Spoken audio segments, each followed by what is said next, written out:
The Forgotten Canvas. In the picturesque hills overlooking Italy's Serene, Lake Como stood a beautiful villa bathed in golden sunlight. This was home to Elena Rossi, a woman whose life had revolved around love, family, and quiet sacrifices for 25 years. Her husband, Marco Rossi, was a charismatic force in the international art world, a dealer whose name opened doors in the most exclusive galleries from Paris to New York. Marco was charming, ambitious, and utterly convincing. He traveled constantly, brokering deals worth millions, while Elena remained the steadfast heart of their home. They had met in Florence when Elena was 22, a promising fine arts student with a portfolio bursting with vibrant sketches and bold oil paintings. Her professors praised her raw talent, predicting a bright future. But then Marco entered her life like a whirlwind, handsome, passionate, full of dreams for a grand life together. "We'll build something extraordinary," he promised. Elena fell deeply in love. When their daughters, Sofia and Lucia, arrived, Elena set aside her easel without regret. Motherhood consumed her joyfully, and Marco's rising career demanded her support.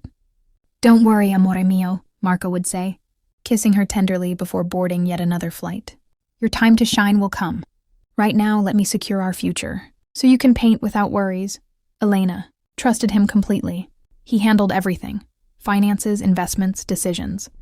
She focused on raising the girls, turning their villa into a haven of laughter, homemade pasta on Sundays and gardens blooming with roses.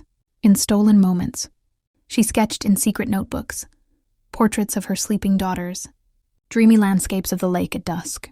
These were her private joys, never shared, because Marco was always too immersed in his world of masterpieces to notice her humble creations. Life felt perfect, or close enough. Marco returned from trips laden with gifts, exquisite silk scarves, rare artist pigments from around the world, and his eyes still lit up when he saw her, just as they had on their wedding day beside the Arno River. Then, on a stormy autumn evening in 2023, the world Elena knew crumbled. Marco was in Dubai for a major art fair when her phone rang. It was the Italian consulate. A high-speed car accident on the desert road. Marco hadn't suffered. It was instantaneous. Elena dropped to her knees in the kitchen, surrounded by the girls' old drawings still taped to the refrigerator door. The funeral brought hundreds from the art elite, all eulogizing Marco's genius, his generosity, his impeccable taste. Elena moved through it like a ghost, nodding politely, her heart a hollow ache. How would she go on without the man who had been her everything? The truth emerged slowly, like shadows lengthening at dusk.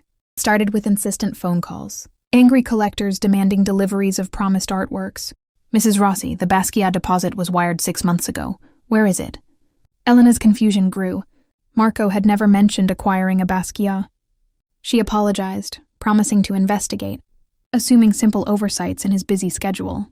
Then came the official letters: bank demands, foreclosure warnings, lawsuits. For the first time, Elena opened Marco's private study, a room she had rarely entered, respecting his need for space. What she uncovered there froze her blood. Hidden drawers revealed double ledgers in Marco's precise handwriting, transactions for paintings that didn't exist, forged provenance documents, sales of originals that a discreet appraiser later confirmed were brilliant counterfeits crafted in secret studios, and the deepest wound: loans totaling $350,000 taken out solely in Elena's name, her signatures forged with terrifying accuracy. Marco had used her identity to borrow against the villa, funneling money into his desperate attempts to cover mounting losses from bad deals and risky speculations. Retirement accounts? Drained. Joint savings? Funneled into phantom investments that vanished. The villa, their family sanctuary where the girls had learned to walk, where Elena had planted her first rose bush, was heavily mortgaged. On the brink of seizure, Sofia, now a successful lawyer in Rome, rushed home. Lucia, pursuing art history in London, followed. The three women gathered around the old oak kitchen table, documents spread like shards of glass under the crystal chandelier Marco had bought to celebrate their 20th anniversary. Lucia wept openly. "Papa was my hero. How could he hide this? He seemed so perfect, so loving." Sofia's voice trembled with fury. "He wasn't protecting you, Mama. He was protecting his lies. And he sacrificed you to do it." Elena sat silent for a long while, staring at Marco's empty chair. Grief twisted with betrayal, creating a storm inside her. She had trusted him blindly, surrendering her dreams for his. And in return, he had gambled everything. their security, her future, without a word. Yet beneath the devastation, a strange emotion stirred. Relief. Guilty, whispering relief. No more pretending, no more living in the shadow of his charm. For the first time in decades, Elena felt the weight lifting, even as everything crashed down. That night, alone in their bed, she whispered to the darkness, "I won't let you destroy me from beyond the grave. Marco, I've given enough." Resolve ignited like a spark on dry tinder. Elena hired lawyers and forensic experts, channeling every ounce of strength into the fight. Sophia led the charge, gathering evidence. Handwriting analyses proving the forgeries on loan documents. Digital trails showing funds diverted solely to Marco's secret accounts. Court hearings were humiliating. Elena on the stand, recounting 25 years of blind trust while prosecutors dissected her marriage in public. The media sensationalized it. Art dealer's widow left bankrupt by fraud scandal. Collectors sued the estate. Creditors circled. Friends distanced themselves, fearing association. Elena endured sleepless nights, tears soaking her pillow, questioning every memory. Was their love real, or just another masterful illusion? But she refused to break. In the quiet intervals between battles, Elena wandered back to her dusty studio in the attic. Notebooks untouched for years called to her. Tentatively, she picked up a pencil. Lines flowed, hesitant at first, then freer.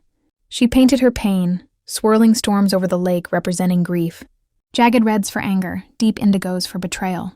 One canvas depicted a woman's silhouette emerging from cracked marble. Herself, breaking free. Lucia discovered her one afternoon.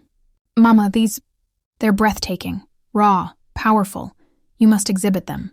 Elena laughed bitterly. Who would buy art from Marco Rossi's ruined wife? They'd see pity, not talent.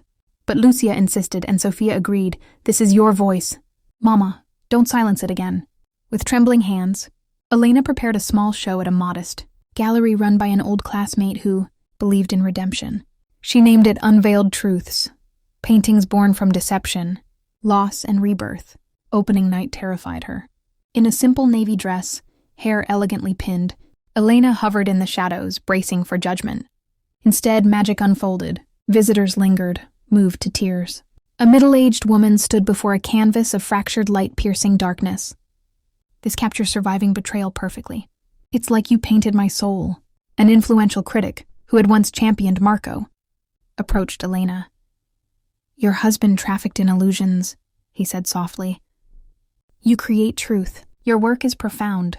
The exhibition sold out within days. Offers poured in from prestigious galleries. At 58, Elena Rossi, once known only as Marco's wife, emerged as an artist in her own right. Success brought more than validation. Elena founded a nonprofit foundation, Reclaimed Colors, supporting women, recovering from financial and emotional abuse. Grants funded legal aid, therapy, and most importantly, creative workshops where survivors rediscovered their voices through art. Sophia and Lucia joined her mission.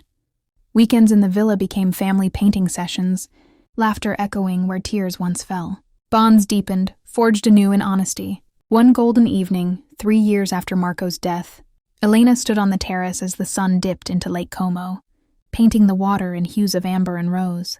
She thought of Marco, not with bitterness now, but compassion mingled with clarity. He had been flawed, drowning in his own deceptions, pulling her under to save himself. Yet his greatest betrayal became her liberation. Raising a glass of Chianti to the horizon, Elena smiled. "To forgotten canvases," she said aloud. "To dreams deferred but never destroyed.